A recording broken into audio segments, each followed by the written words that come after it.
Okay, so in this first prototype, we used an IR remote, a micro servo, a LCD screen, IR sensor, and an ultrasonic sensor. So basically, the remote control controls the servo that acts as a doorway where the water passes, and the LCD shows how much water is detected by the ultrasonic sensor. So in this second prototype, we have an alarm.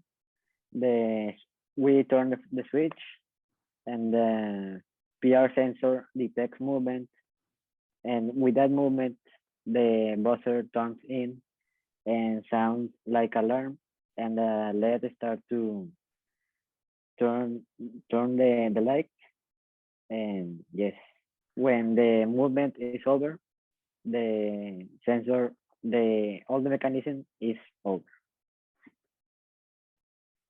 Uh, in the in this simulation, I am going to start by moving the ultrasonic sensor. By moving this one, you can see that depending on how far it is, it detects that it has more water in the container. This ultrasonic sensor is going to be placed at the bottom of a container, and it is going to measure how far is a piece of plastic that is going to be floating in the water. So when it is further, it's going to mean that it has more water.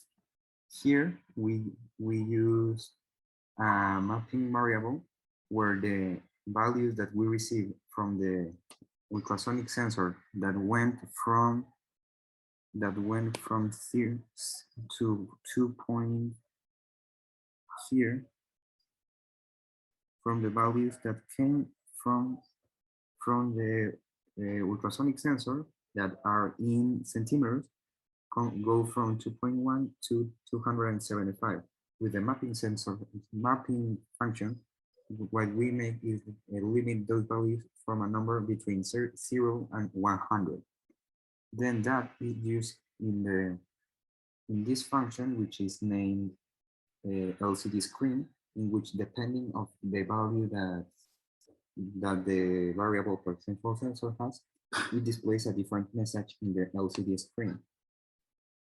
Then here, depending on which button we press in the IR control, the servo motor is going to move differently. In this case, the 0 is where the servo motor represents the most open option that it has, and it moves like that in the state number 10.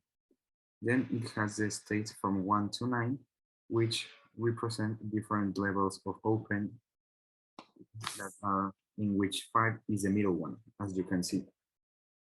This is made by using here the IR control, and with the variable name button, variable name, yeah, with the variable name button, well, with the variable name control framework, what we use is a flag that is modified by the buttons that are up here, in which depending of the number that you press, it gives the flag a different value.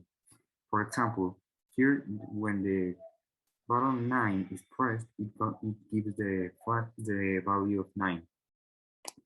And then in the function work, what it does is that it writes in the servo motor when the value is 9 to be in the position of the angle 18, which is this one that you can see. Then in the second part of our prototype, first we have the switch, which we can adjust to turn on and turn off the alarm. Right now it's turned off, and as you can see, when the PIR sensor detects something, it's not going to activate nothing because the alarm is not turned on.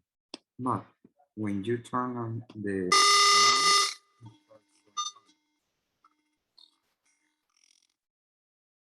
this can be seen as the LED turns on and off repeatedly, and the alarm goes off. Well, this is the functioning of our code. I hope you enjoy and see you later.